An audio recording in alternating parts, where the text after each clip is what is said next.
Pour repartir sur comment on entraîne ces composantes, maintenant qu'on les connaît, est-ce que tu peux nous dire, cet athlète amateur, comment il les entraîne? Il connaît sa fréquence cardiaque au seuil, en endurance, bref. Est-ce que tu peux nous parler aussi des différents seuils ventilatoires? Est-ce qu'on parle du seuil? Qu'est-ce qu'il y a avant? Après, il y a la zone rouge. Est-ce que tu peux nous parler un peu de tout ça et comment on améliore? Avec quelle intensité d'entraînement? On reviendra. Alors, bon, il y a tout d'abord un problème de vocabulaire dans tout ce qui est, Oui, parce qu'il faut tout qu'on ce qui est soit. diffusé par l'ensemble des personnes qui écrivent, qui parlent, qui font du copier-coller sur Internet, etc. Bon, alors, notion de seuil, notion de zone, on commence par quoi? Bah, par ce qui te semble le plus intéressant. Peut-être les zones. Alors, on va commencer par les zones. Ouais. Donc, déjà, il y a deux manières d'exprimer des zones. Soit c'est par rapport à la puissance d'effort que l'on produit, En watts. en watts. Alors, éventuellement, on peut dériver des vitesses, des kilomètres/heure, Oui, tout à fait. ce genre de choses. Suivant les pentes qu'on a aussi en vélo. Voilà, on peut affiner tout ça. Soit par rapport à donc, ce qu'on appelle des unités externes, on va dire, soit par rapport à des unités internes, qui sont par exemple la fréquence cardiaque ou la VO2, par exemple. Donc à ce moment-là, les zones, elles sont exprimées en pourcentage du maximum. Ok. Alors il y a une première méthode qui considère qu'il y a 5 zones de 10% qui s'empilent de 50 à 60, 60, 70, 70, 80, 80, 90, 90, 100, et éventuellement au-delà pour des efforts, ce qu'on appelle anaérobie, sur lequel la fréquence cardiaque n'a plus aucun intérêt. Par exemple, le sprint. Voilà, les sprints, certains moments dans, je sais pas, le tennis, le ski alpin, certains moments en VTT, en descente, les sports collectifs, les sports de combat, enfin voilà. Il y a beaucoup de sports qui ne sont pas concernés par le métabolisme. Ouais. Dans la performance, ils le sont indirectement par contre. C'est pour ça que cette formation est intéressante, y compris pour les autres sports, parce que c'est le potentiel aérobie, c'est les qualités d'endurance qui vont permettre aux autres sportifs de récupérer plus vite, de reproduire plus vite leurs efforts. Et l'intérêt pour l'entraîneur, c'est que si on a un athlète qui récupère plus vite, on va pouvoir le faire bosser plus. Et s'il bosse plus, il y a des chances pour qu'il apprenne plus. Et s'il apprend plus, il y a des chances pour qu'il performe plus. Okay. Voilà, ça c'est une petite parenthèse sur les sports anaérobies. Donc si on revient sur les zones, la deuxième manière de présenter les zones, ça a été présenté par Kogan, enfin, entre autres. Et donc, c'est d'établir des zones non plus en pourcentage du maximum, mais en pourcentage de l'espace qui existe entre le repos et le maximum. Ok. Donc, ça a tendance à compacter les zones. Toujours en. Et c'est toujours en pourcentage. Et c'est toujours pas avec la VO2 max ou c'est avec Alors là, c'est le rythme cardiaque. Sur la fréquence cardiaque. Sur la fréquence cardiaque. Toujours. Sur la puissance, ça n'a pas de sens, puisque la puissance est systématiquement entre 0 et le maximum. Ok, donc le plus bas c'est au repos, le plus haut c'est au max. Voilà. Okay. Mais voilà, la fréquence cardiaque de repos, à 0, elle n'existe pas. En tout cas, on la souhaite à personne. Ouais, c'est sûr. D'accord. Donc cette approche d'exprimer ça par rapport à la fréquence cardiaque, à la réserve de fréquence cardiaque, c'est déjà quelque chose qui, sur le plan physiologique, tient un peu plus la route. Mais c'est pas parfait parce que, encore une fois, là aussi c'est une expression par tranche de 10%. Ouais. Mais donc on séquence ça en 5 zones, mais biologiquement, voilà, ça ne fonctionne pas comme ça. Biologiquement, sur un sport aérobie, on a 3 zones physiologiques qui sont intéressantes.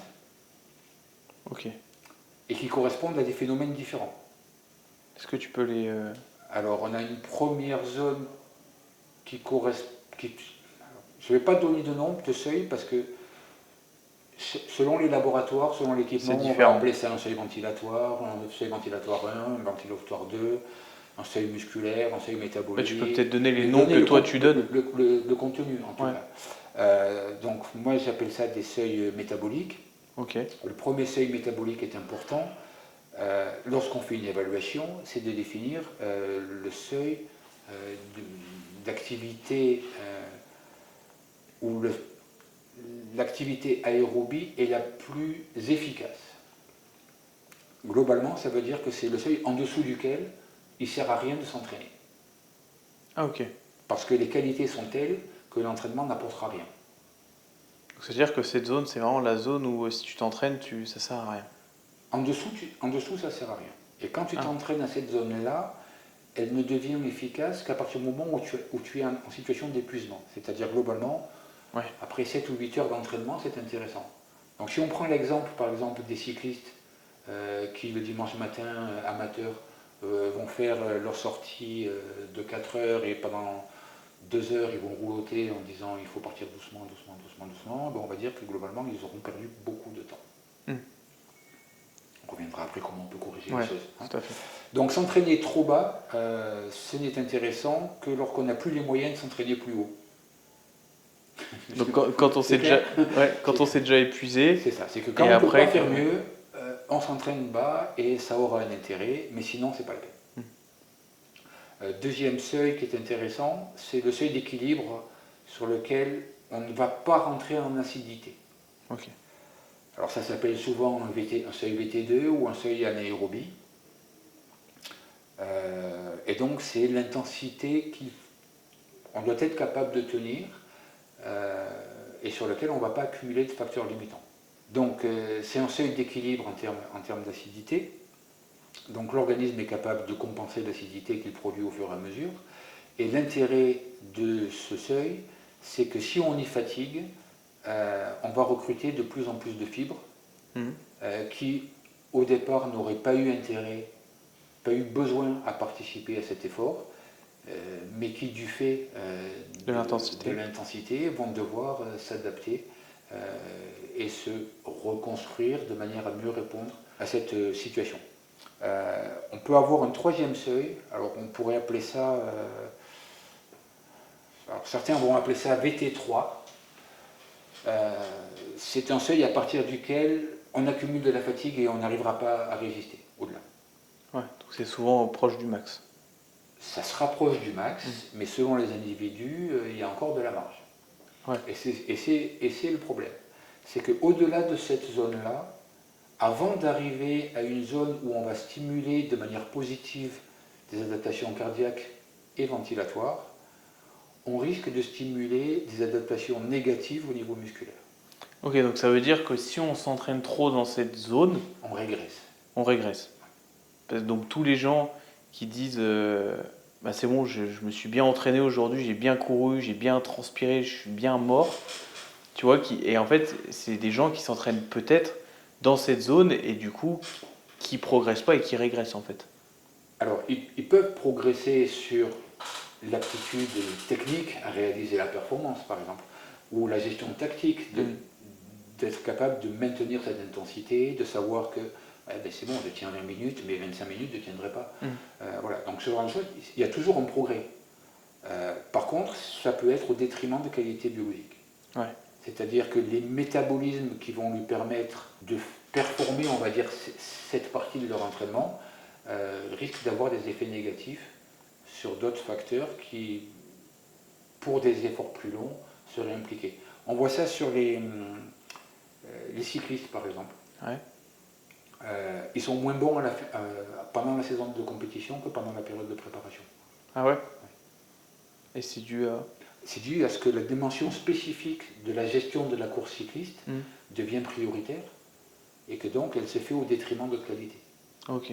Alors c'est pour ça qu'il y a des périodes de la saison où l'objectif c'est de préparer l'athlète indépendamment de sa performance ou de la discipline qu'il va faire et puis éventuellement même au détriment de son potentiel de performance dans l'instant. Hein. Okay. Et ensuite réinverser la tendance et se dire à partir de maintenant on donne une priorité à ce qui est la gestion de la performance et on va accepter que biologiquement on perde certaines qualités. Ok, donc il y a vraiment ces trois zones, donc il y a, du coup ça fait la zone 0 où ça sert à rien de s'entraîner. Voilà, donc au final de ce que l'on observe dans un test, lorsqu'on a défini ces seuils, on cherche voilà, trois limites. Ok. Une limite en dessous de laquelle il ne se passe rien. ou alors il faut des heures et des heures pour qu'il commence à se passer quelque chose. Ouais. Une limite, enfin une zone optimale, on va dire, qui doit pouvoir se maintenir, si on mange et si on s'hydrate bien, ça peut se tenir 2 heures. Ok. Donc, exemple pratique pour les gens qui ont fait des tests FTP. Si la puissance seuil qu'ils vont calculer suite à leur test, ils ne sont pas capables de la tenir 2 heures, c'est qu'elle a été surévaluée. Ok. Alors, 2 heures si on mange bien, si on s'hydrate bien. Si ce n'est pas le cas, on est quand même capable de tenir 1 heure. Ok. Une Donc, heure, 1 heure et demie, si. Ouais, 1 heure, 1 heure c'est sûr. Ok. Ça dépend ce qu'on a fait la veille, de comment on s'est nourri la veille, etc. Mais 1 heure, c'est quasiment sûr. Donc posez-vous la question, hein, si, en attendant, si l'effort qui vous a été déterminé suite à ce type de test, vous ne le tenez pas 1 heure, ben, voilà, il faut revoir les choses. Donc ça, c'est la première zone. Ou c'est la deuxième zone? Ça, c'est la deuxième. Ça, c'est la deuxième Ça, zone. c'est la deuxième. Donc la première zone, c'est une... on peut s'entraîner combien de temps à cette zone-là? Alors on peut s'entraîner quasiment indéfiniment, Ouais. mais elle ne devient rentable qu'après un certain temps. Ouais. Et donc c'est intéressant de faire un premier entraînement avec la deuxième zone et après Par exemple, mettre alors, la zone 1 juste après quand on est fatigué. c'est ça. Ok. C'est intéressant d'accélérer les éléments qui vont participer à la fatigue. Ok. Alors accélérer les éléments qui participent à la fatigue, il y a l'intensité initiale dans la séance, mais ça peut être aussi ce qu'on a fait la veille ou l'avant-veille, ça peut être aussi... Oui, parce qu'on a pu faire un entraînement Exactement. dans cette zone-là, dans la zone du seuil, la veille. Et du coup, c'est intéressant si on l'a fait le matin ou dans l'après-midi. En fait, on a toujours un peu de fatigue. On a quelque part, on n'a Ouais. pas encore complètement récupéré de la fatigue de la veille, et ça c'est intéressant. Alors la fatigue, encore une fois, c'est une parenthèse, mais c'est un élément fondamental de la progression. C'est un amplificateur, c'est un accélérateur de la progression, la fatigue. Ok. Par contre, il faut la faire au bon moment. Mm. Et puis, il y a des limites à ne pas dépasser. Faut pas non plus être tout le temps fatigué. Faut pas non plus en faire trop parce qu'après, en fait, Alors, dans le temps, entre le moment où on commence l'entraînement et le moment où on va participer à la compétition, l'impact de la fatigue va changer, la gestion de la fatigue va changer. Il y a un moment où il faut l'accumuler. Hmm. Alors, il y a des règles. Hein, oui, c'est pas t'accumules. Faut pas faire n'importe quoi. Il y a des règles, mais par rapport à ce qui est raconté aujourd'hui, il ne faut pas hésiter à accepter de la fatigue. Hmm. Après, il faut que ce soit une fatigue qui soit liée à la durée de l'effort, et pas forcément à son intensité. Ok. Mais voilà, si vous voyez, encore une fois, c'est compliqué parce qu'à trop simplifier, hein, on l'a déjà dit, à trop simplifier, on finit par mentir un petit peu, ou en tout cas. C'est-à-dire des choses qui ne sont pas forcément. Voilà, qui méritent d'être vraiment précisées. Ouais. Mais voilà, bon, aujourd'hui, le but, c'est d'avoir une sensibilisation, donc tout à fait. ça va être suffisant. Mais oui, c'est des éléments importants. Donc voilà, donc il y a cette partie de zone. Et après, il y a les parties qui sont purement cardiovasculaires et cardio-respiratoires, qui dépendent de la performance. Et là, ça se joue par des intensités plus élevées,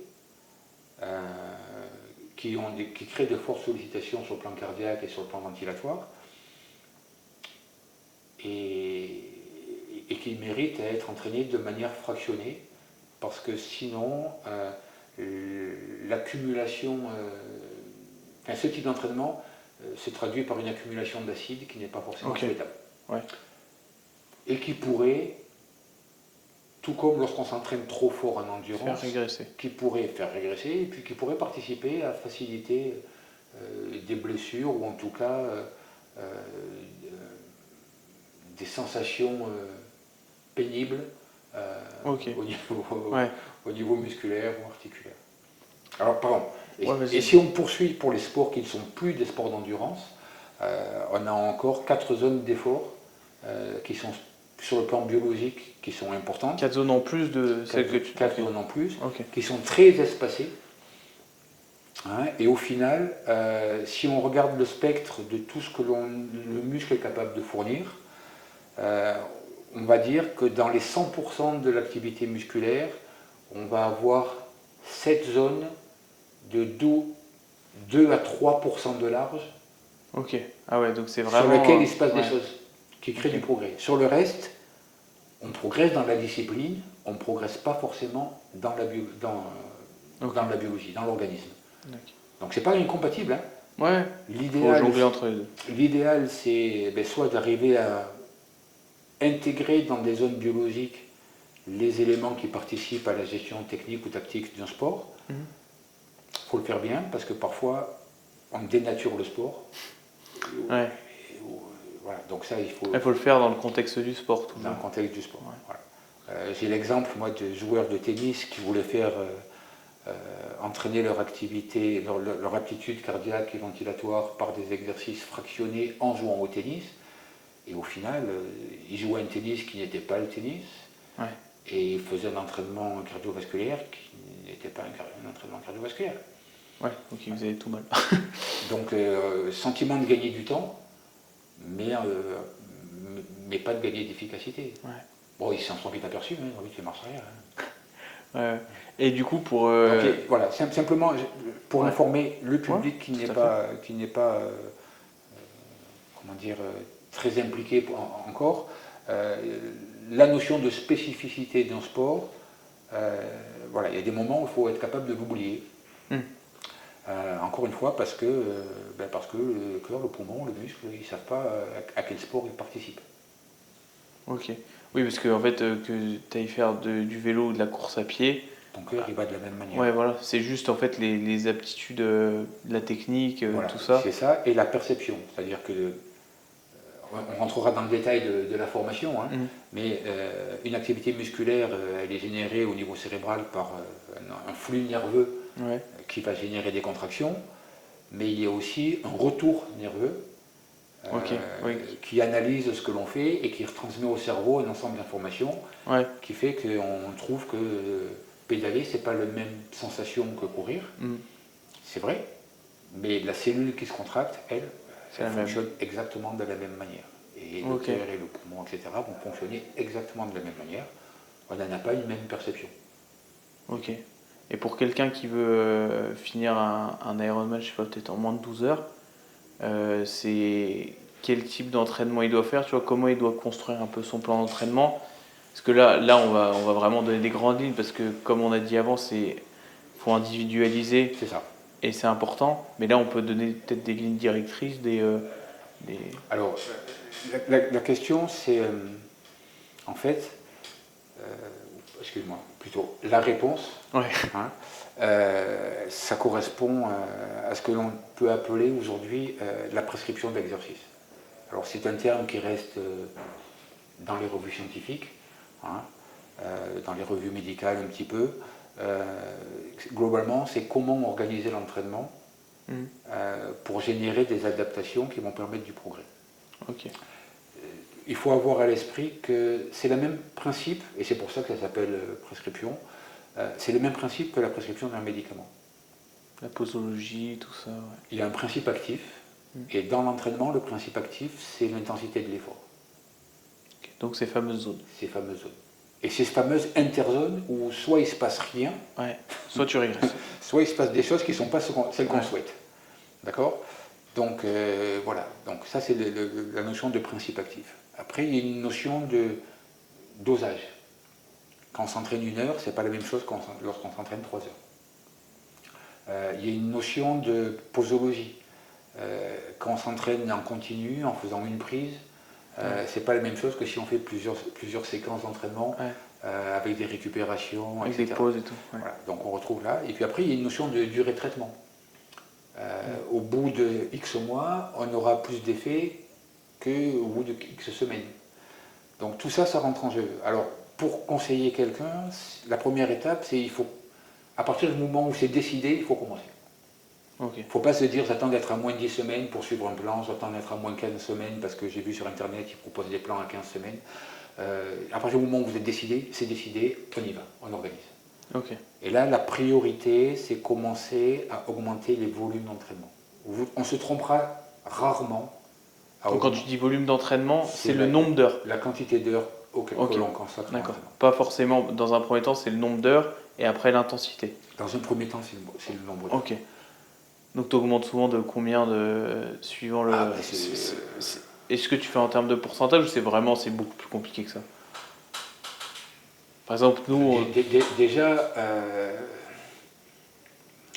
il y a le temps dont la personne dispose. Oui, voilà, parce que tu peux pas augmenter de 200% Voilà, le alors truc. on ne peut pas, en tout cas biologiquement ça va mal se passer, mais parfois la personne n'a pas le temps qui correspond à ses ambitions aussi. Et du coup, dans ces cas-là, qu'est-ce que Et tu dans ce fais? cas-là, ben, on va faire au mieux, Ouais. mais on sait qu'on aurait pu faire beaucoup mieux. Oui, si on avait eu le temps adéquat. Voilà, il faut le savoir. Hein.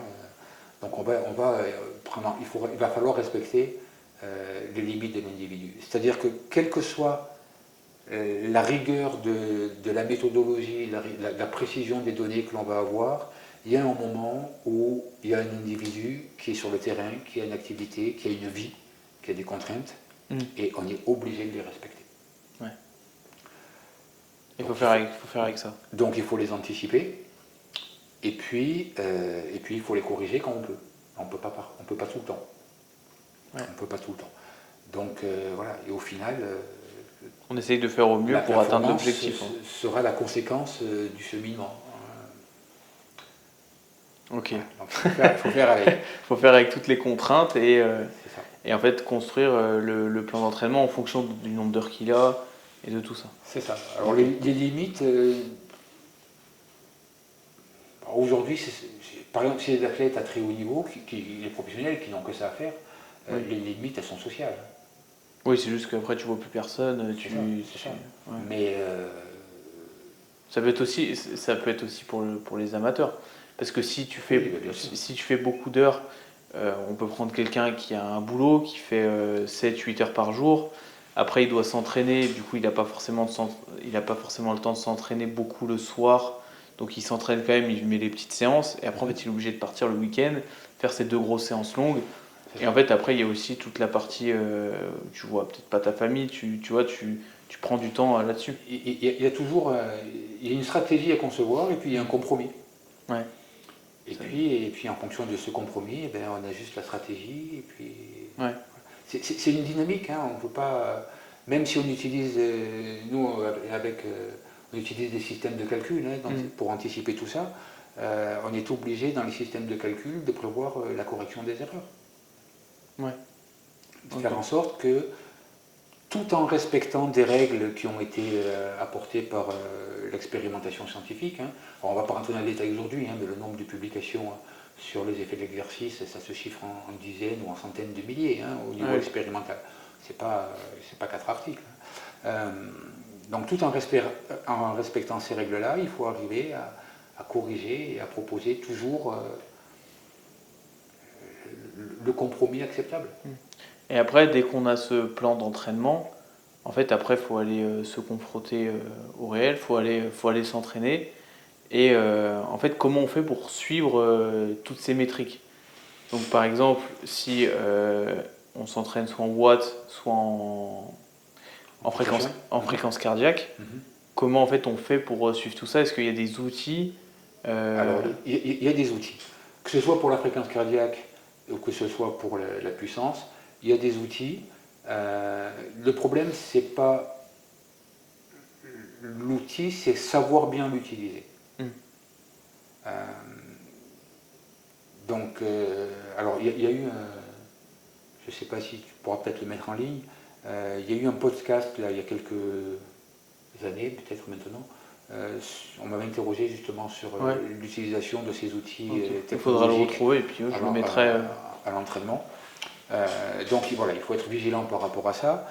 Il faut avoir à l'esprit, lorsqu'on utilise un cardio-fréquence-mètre, que le cœur a une inertie toujours par rapport aux muscles.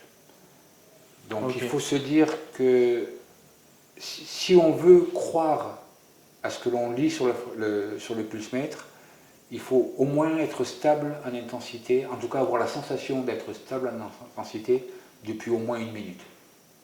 Okay. C'est-à-dire que si lorsqu'on un parcours à pied, il y a un raidillon ou des escaliers, bon, ben, c'est pas la peine de lire le chiffre lorsqu'on est au sommet des escaliers. Je sais qu'il va être... Ou alors il y a eu 1 minute de montée d'escalier et à ce moment-là, ce chiffre commence à avoir du sens. Ok. Mais sinon, voilà, l'inertie cardiaque est parfois importante. Euh, et donc, voilà, il faut l'accepter.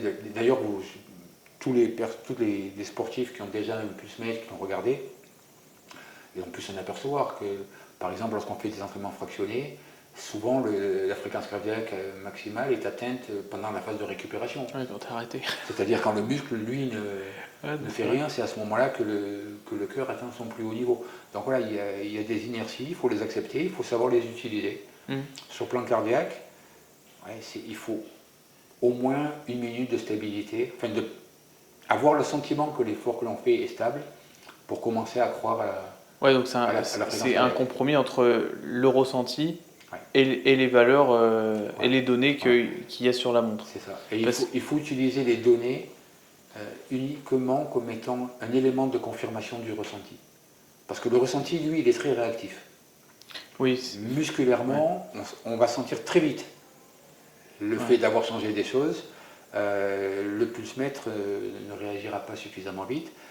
Par contre, l'apprentissage du ressenti et la calibration du ressenti par rapport à des valeurs de fréquence cardiaque lorsqu'on est dans une situation stable, c'est un élément d'apprentissage qui est très important. Est-ce que Vas-y. Je vais poursuivre parce que l'autre élément, c'est la gestion de la puissance.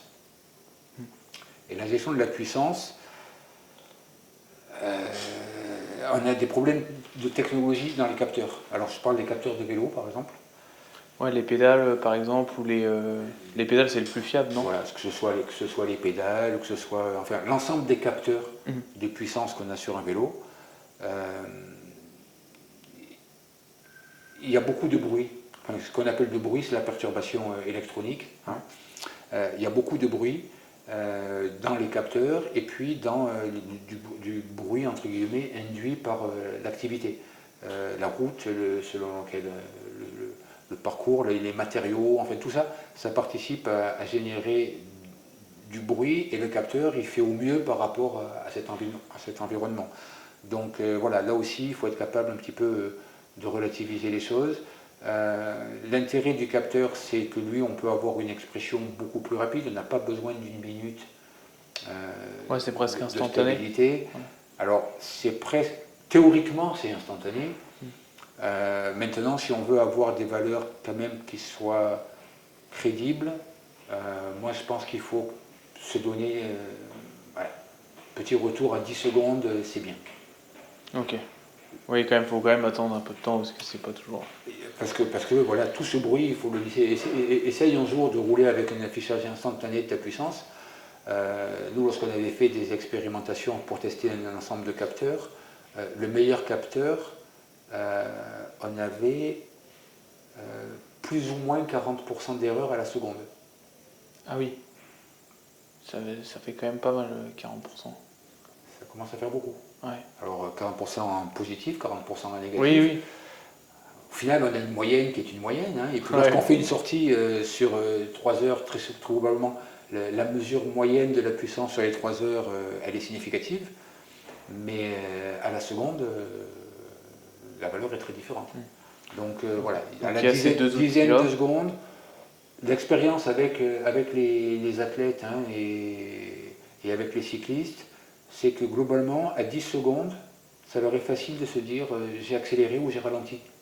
Okay. On a encore la mémoire de qu'est-ce que je faisais il y a 10 secondes, est-ce que c'était plus, est-ce que c'était moins, est-ce que c'était pareil. À 30 secondes, on ne sait plus.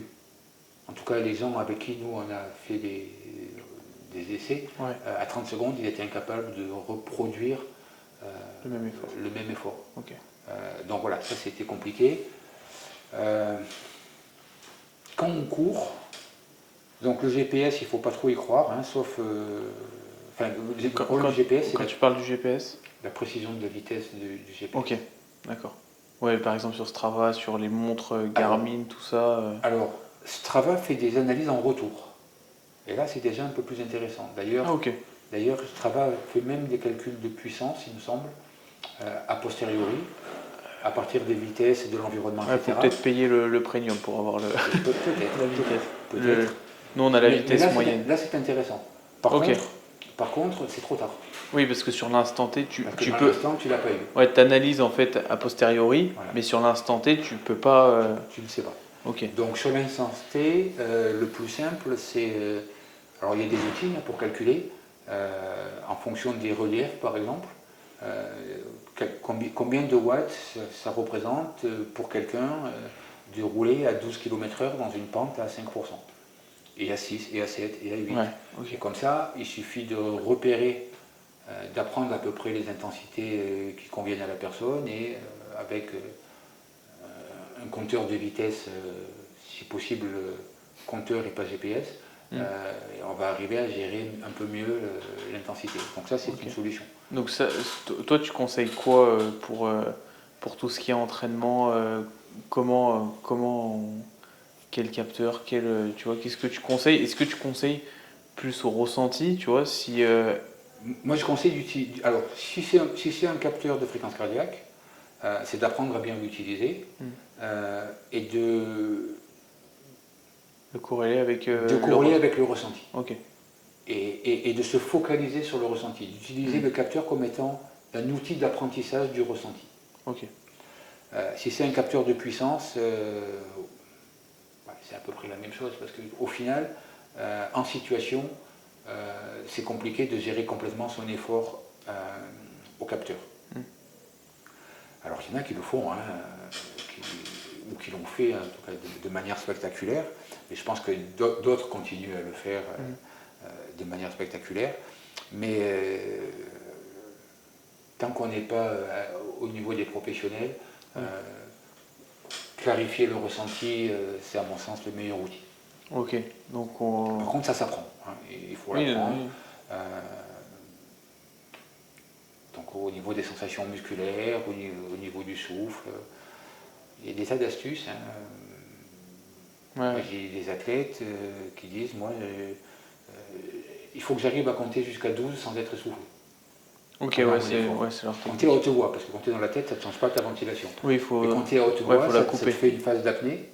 On pourrait très bien dire, je fais une apnée de 5 secondes, et est-ce que lorsque je reprends mon souffle, je suis pénalisé par ça? C'est une manière d'apprendre et de se dire, voilà, mon effort convient, puisque je suis en mesure de le faire sans avoir d'effet secondaire. Quand il y a un effet secondaire, on s'en aperçoit très vite. Oui. Donc, hop, on descend un peu. Après, en entraînement, l'erreur, c'est toujours trop fort. C'est-à-dire de se dire, je vais aller un peu plus vite que ce que je fais. Voilà. C'est pas interdit, il peut y avoir des tas de raisons de le faire. Des raisons techniques, tactiques, des raisons de course, des raisons de positionnement, mais voilà. On paye très cher le fait d'aller plus vite. Le fait d'aller un poil plus vite. Ouais. Ok. Surtout si on ne peut pas récupérer après. Alors quand c'est la ligne d'arrivée, oui, on s'en fout. Pas de problème. Quand tu vois les gens qui accélèrent sur la ligne d'arrivée, la finish line d'un Ironman, mais bien sûr, ils auront tout le temps, qu'ils se fassent plaisir, et puis ils auront tout le temps de récupérer après. Quand c'est un col où derrière il y a une grosse descente, il y a une descente où ils ne vont pas pédaler, pourquoi pas. Mais bon, si l'effort n'est pas terminé... Mais ça aussi, c'est spécifique à chaque personne. Tout ce qui est la récupération, parce qu'il y a des gens qui récupèrent pas. Enfin, qui récupèrent moins que d'autres. Oui, mais c'est tout l'intérêt d'aller faire les tests et de concevoir leur entraînement pour leur permettre ça. Parce que par exemple, moi, tu m'avais dit que moi, je mettais beaucoup de temps à redescendre et à récupérer en termes de BPM et tout ça. Donc, alors que... tu avais deux éléments qui étaient contradictoires, enfin, complémentaires et contradictoires. C'est que tu avais des qualités musculaires qui te permettaient de supporter des notions de souffrance musculaire assez importantes. Et en contrepartie, tu avais des facultés de récupération qui n'étaient pas à hauteur de tes qualités. Donc voilà, il faut compenser. Et dans l'organisme, il y a suffisamment de matière pour qu'on puisse travailler et garder les deux qualités. Ok. Et pour reparler du matériel, est-ce que toi, par exemple, quand tu t'entraînes, tu conseilles du coup de faire au ressenti et avec le capteur cardiaque, ce qui est un des meilleurs trucs? Oui. C'est bien parce que ça reste accessible. Oui, voilà, c'est ça. En termes financiers, ça reste accessible.